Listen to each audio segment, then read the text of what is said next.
let me start by saying this. Kindness is not the problem. Being friendly isn't the issue. What is a problem is giving yourself away so freely that you forget you're valuable. When we confuse friendliness with being boundaryless, we lose ourselves, slowly, silently, and with a smile on our face. We live in a culture that glamorizes being liked. Be the nice one. Be the one who always shows up. Be the one who never says no. Be the one who picks up the phone on the first ring. And then we wonder why we feel used, invisible, or quietly resentful. We need to get one thing straight: being friendly, being kind, being open-hearted. None of those are weaknesses. They're strengths. They require courage. They ask you to show up in a world that can be harsh and guarded and say, I will still choose warmth. I will still choose connection. That's not weak. That's a kind of quiet bravery most people underestimate. But here's where we get into trouble: when we confuse friendliness with self-abandonment, when we think being nice means being endlessly available, endlessly accommodating, endlessly forgiving, even when it hurts. Even when it costs us our peace, our time, our dignity. That's not friendship. That's not connection. That's survival mode dressed up as generosity. Lack of boundaries is not kindness. It's fear of being disliked.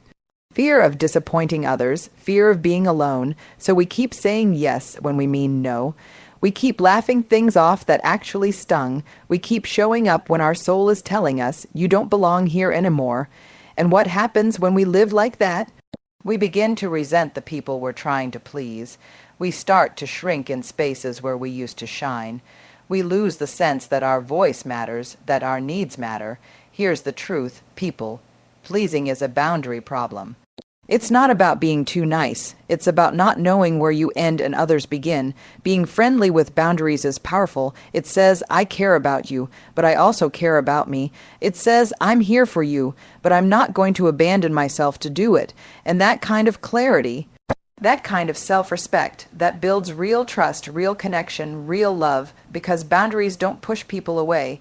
They show people how to love us well. So no, friendliness is not the issue.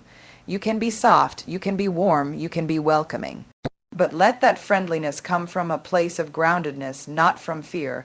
Let it be a gift, not a sacrifice, because the strongest people I know, they're kind, but they know where they stand, they give, but they don't overextend.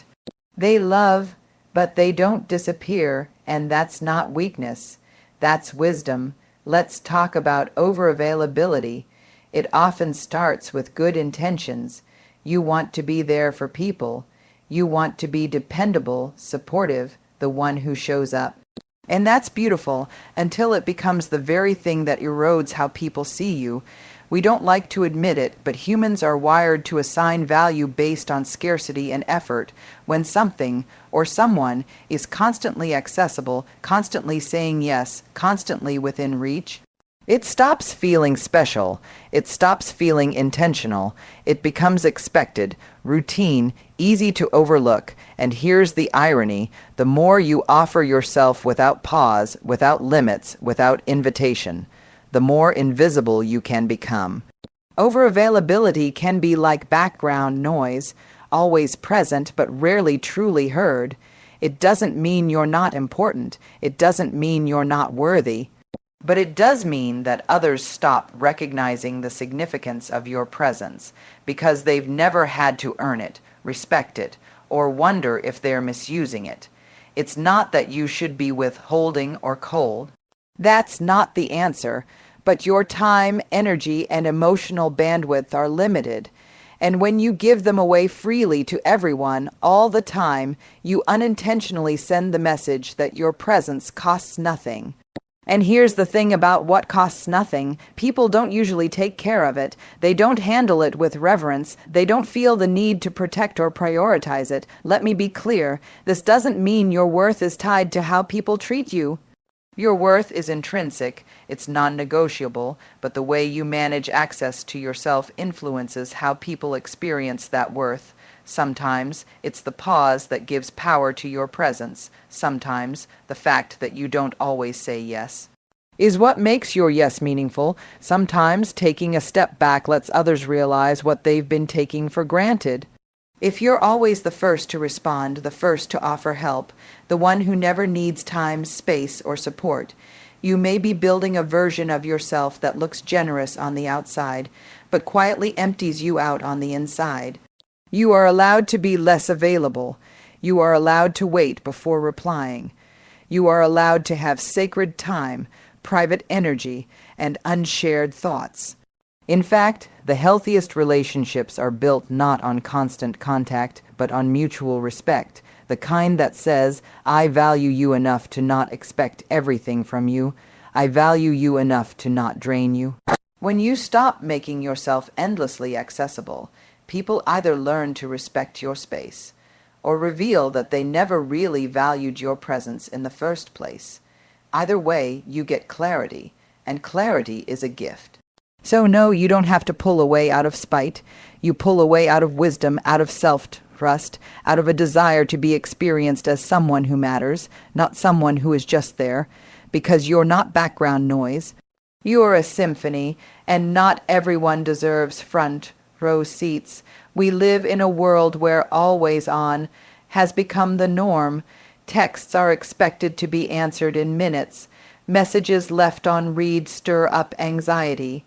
Social media gives people a false sense of intimacy. Like because they can see you, they somehow know you. And because they know you, they think they have access to you constantly. But here's the thing, access does not equal connection. Being reachable at all times isn't a badge of honor. It's not proof of closeness or commitment. In fact, connection isn't about frequency. It's about quality. It's about showing up with respect, with intention, with presence. You can talk to someone every single day and still feel lonely in the relationship. You can respond to every text and still feel unseen. You can be available 24/7 and still be misunderstood. Because true connection, deep human connection, can't survive in a space where one person is always pouring and the other is always receiving. It can't grow where boundaries are violated in the name of closeness. It withers when respect is replaced by expectation. Let me say this plainly, being constantly available is not sustainable, not emotionally, not mentally, not spiritually, and if someone only feels connected to you when they can have you whenever they want.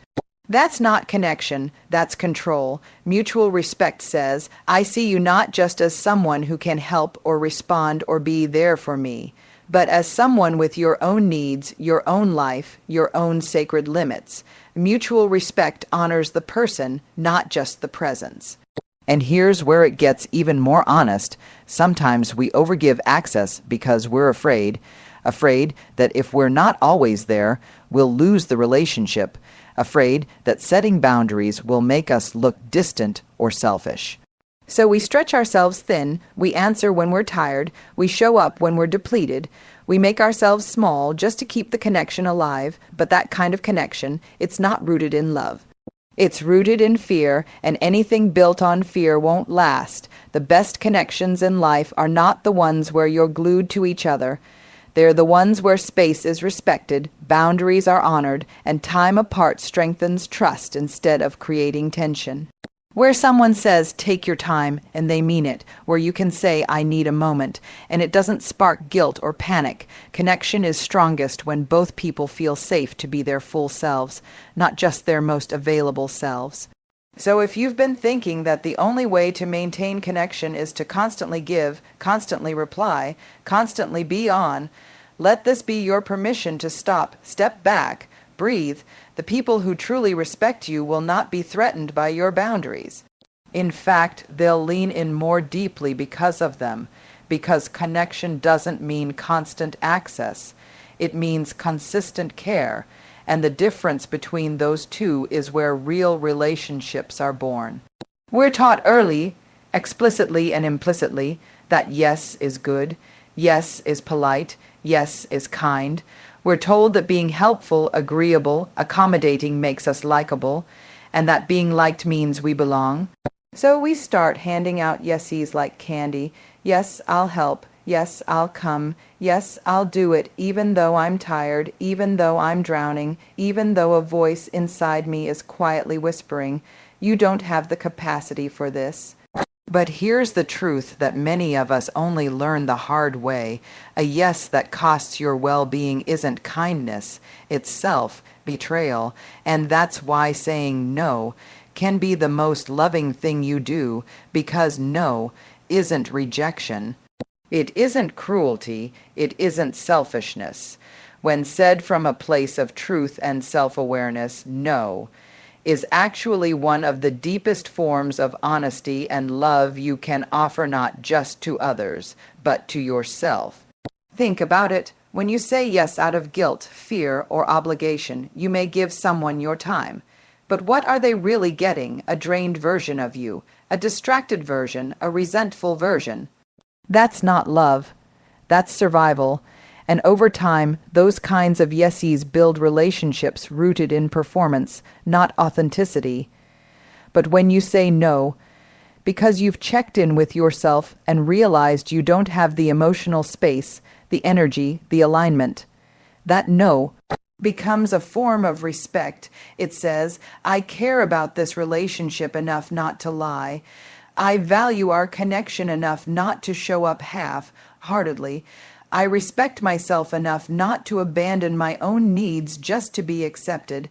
It's not easy, especially if you're a recovering people pleaser. Saying no might come with shaking hands and a racing heart. You might worry about disappointing someone. You might feel guilty, like you're letting people down. But here's what you're really doing. You're modeling what it means to be whole. You're giving others permission to listen to their own needs. You're building trust that isn't dependent on your constant sacrifice. Some of the strongest relationships are held together by the kind of honesty that only a whelp-laced no can deliver. No, I can't do that right now. No, I need space. No, that doesn't feel right to me. And if someone truly loves you, truly sees you, they'll respect your no. They'll adapt. They'll stay. If they don't, that no may have protected you from a dynamic that was never rooted in mutual care to begin with. So let's rewrite the narrative. No isn't the end of connection. Sometimes no is what makes room for a more honest, healthier connection to begin, because every time you say no to something that depletes you, you're saying yes to something deeper, your peace, your clarity, your truth, and that, my friend, is love in its most courageous form. We live in a world where convenience is often mistaken for value. The more accessible something is, the more it's expected. And when things come too easily, whether it's time, attention, or love, it's easy for people to forget just how precious that thing truly is.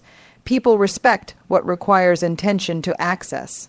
Think about it. The most valuable things in life, whether it's a meaningful relationship, a piece of art, or a once-in-a-lifetime experience, don't come with a download now button. They require effort, patience, investment. Yet so often we forget this when it comes to ourselves. When you are always available, when your energy, your time, your heart are endlessly open and accessible, it can make you seem like a constant resource. Something that's there, just waiting to be used. And while that may feel good in the moment, it also means you stop being seen for the richness that you are. People don't respect what they can take without effort. They don't value what comes with no thought, no waiting, no challenge. And here's where it gets tricky. It's not that people are trying to be disrespectful. It's just that we, as humans, can easily take something for granted when it's handed to us freely. When it doesn't cost us anything to reach for it, we stop thinking about its true worth. Now, I want to be clear. This doesn't mean you have to be distant or cold. It doesn't mean you should create walls just for the sake of it. The goal is to shift from being over-available to being intentionally accessible. There's a big difference between giving someone space and making them work for your presence. One is about creating emotional distance. The other is about cultivating a relationship where both people show up with intention and mutual respect. When you set boundaries, whether it's saying no to a request, taking time for yourself, or choosing when and how you show up, you are teaching people to value your presence. You're saying, my time, my energy, my attention, those are precious. If you want them, I need to know it matters to you. And that's where the magic happens. Because when people understand that your presence is not freely given, they begin to treasure it. They begin to show up with a sense of purpose, with more mindfulness, more respect. Think about any relationship where the connection is deep and meaningful. You don't just show up because it's easy. You show up because you've both